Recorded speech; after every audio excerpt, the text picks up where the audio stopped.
एक question solve करते हैं। क्वेश्चन में स्टेटमेंट दी गई है, circle in first quadrant touches both the axes at A and B if length of perpendicular from P that is alpha comma beta on circle to the chord AB is equal to 11 find alpha into beta. तो जो भी statement दी गई है उसके हिसाब से एक रफ स्केच ड्रॉ कर लेते हैं। तो अपने पास एक सर्कल गिवन है जो कि फर्स्ट क्वाड्रेंट में लाई कर रहा और दोनों ही एक्सेस को टच कर रहा एट ए एंड बी। तो यहाँ से अगर हम देखें तो अरेंजमेंट कुछ इस तरह से देखने को मिलेगा। ये अपने पास हो गया एक्स एक्स डैश, ये वाई वाई डैश, एंड यहाँ पर ओरिजिन देखने को मिल रहा। इस पॉइंट को कह देते हैं ए, एंड ये जो अपने पास पॉइंट गिवन है इसको कह दिया बी। और अगर हम सर्कल की रेडियस को आर ले ले तो जो सर्कल का सेंटर होगा that will be R comma R. तो सर्कल का सेंटर यहाँ पर हमें मिल गया है आर कॉमा आर, और सर्कल की रेडियस हमने यहाँ पर ली थी आर। तो फर्दर यहाँ से एक काम तो किया जा सकता है कि इस सर्कल की इक्वेशन लिखी जा सकती है। तो इस सर्कल की इक्वेशन को लिख लेते हैं x माइनस आर का whole square plus y minus R का whole square equal to R square, और इसे नाम दे देते हैं इक्वेशन नंबर 1। तो सर्कल की इक्वेशन मिल चुकी है। फिर फर्दर ये कह रहा था कि length of perpendicular from p alpha beta on circle. तो p कोई भी एक पॉइंट है जो कि सर्कल पर लाई कर रहा है, और इस पॉइंट से ये जो कॉर्ड हमारे पास ए बी आ रही है इस पर एक परपेंडिकुलर ड्रॉ कर दिया गया है। एक काम ही करते हैं, जो फुट अपने पास आया है इस फुट का एक नाम रख देते हैं दैट इज एम। तो पी से ए बी ये जो लाइन सेगमेंट आया था इस पर एक परपेंडिकुलर ड्रॉप किया गया है, और ये जो परपेंडिकुलर हमारे पास आया था इसके फुट को एम कह दिया। फिर फर्दर ये कह रहा है कि if the length of perpendicular from P on the circle to the chord AB is equal to 11। तो क्वेश्चन में स्टेटमेंट दी गई है कि ये जो पी एम दिया गया है दैट इज नथिंग बट 11। तो पी एम की लेंथ 11 गिवन है। तो यहाँ से अल्फा बीटा की वैल्यू क्या होगी? तो पहली कंडीशन तो यही दी गई थी कि जो अल्फा बीटा सर्कल पर लाई कर रहा है, तो यहाँ से एक स्टेटमेंट लिखी जा सकती है अल्फा माइनस आर का whole square plus beta minus R का whole square equal to R square. तो इसको थोड़ा सिंप्लीफाई करें तो इसे लिख सकते हैं alpha square plus R square minus का 2 अल्फा आर, फिर plus beta square plus R square minus का 2 बीटा आर, और is equal to R square. तो फर्दर इसे सिंप्लीफाई करके लिखे तो यहाँ से लिख सकते हैं alpha square plus beta square, फिर माइनस का 2 आर अल्फा, और फिर माइनस का 2 आर बीटा, फिर plus R square equal to 0, और इसे एक नाम दे देते हैं इक्वेशन नंबर 2।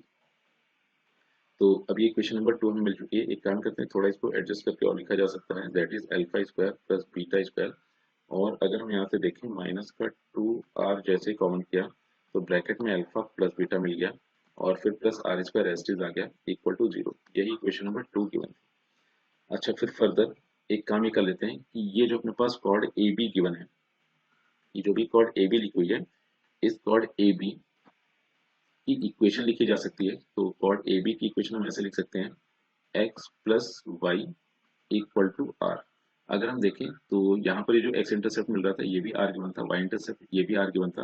तो लाइन की इक्वेशन तो X by R plus Y by R equal to 1 लिखी जा सकती है।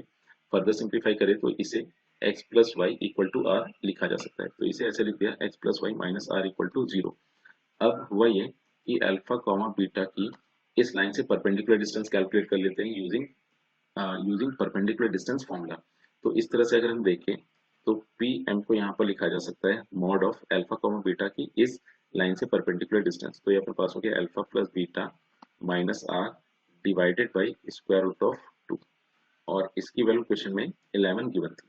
तो एक काम कर लेते हैं कि यहाँ से अल्फा प्लस बीटा को इसे तो लिख दिया 11 रूट 2, और माइनस आर को जैसे राइट हैंड साइड पे शिफ्ट किया तो ये प्लस आर में कन्वर्ट हो गया। तो एक काम ये किया कि अल्फा इंटू बीटा की वैल्यू उठाते हैं और यहाँ पर पुट कर देते हैं, और साथ ही साथ एक काम ये भी कर लेंगे कि ये जो अपने पास alpha square plus beta square given है इसको भी alpha square plus beta square को भी alpha plus beta and alpha into beta के फॉर्म में लिख लेते हैं। तो alpha square plus beta square को लिखा जा सकता है अल्फा प्लस बीटा का होल स्क्वायर माइनस का 2 अल्फा बीटा, और फिर माइनस का 2 आर एस्टिस था, और ये अल्फा प्लस बीटा गिवन था, then plus R square equal to 0 आ गया।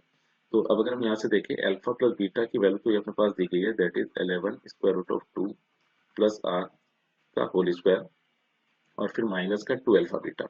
इनफैक्ट इसको ऐसे लिखा माइनस का 2r अल्फा प्लस बीटा की वैल्यू आ गई थी square 11 square root of 2 plus r, फिर प्लस r स्क्वायर, और इसको लिख दिया इक्वल टू 2 अल्फा बीटा। अब क्वेश्चन में अपने पास ये गिवन था कि हमें अल्फा बीटा की वैल्यू पता करनी है, तो इस वजह से अल्फा बीटा को अलग लिख लिया। तो फर्दर यहाँ से लिखा जा सकता है twice of alpha into beta is equal to. अब इसको थोड़ा सिंप्लीफाई करके लिख लेते हैं। तो यहाँ से अगर हम देखें तो दिस स्क्वायर तो 121 इंटू 2, तो ये अपने पास सिंप्लीफाई होकर आ जाएगा 242 प्लस आर स्क्वायर और फिर प्लस का 2 ए बी, तो यहाँ पर हो गया 22 रूट 2 इंटू आर, फिर माइनस का 22 रूट 2 इंटू आर, फिर माइनस का 2 R square plus R square.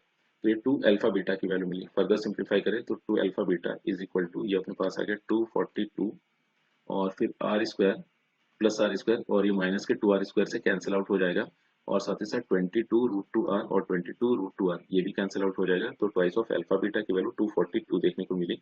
तो यहाँ से अल्फा इंटू बीटा की वैल्यू हमारे पास हो जाएगी 121। तो इसको सिंप्लीफाई करने पर अल्फा इंटू बीटा की वैल्यू अपने पास आ गई है 121 या 121। तो इस हिसाब से देखें तो इस क्वेश्चन में अल्फा इंटू बीटा की वैल्यू में 121 मिली, एंड यही इस क्वेश्चन का फाइनल आंसर।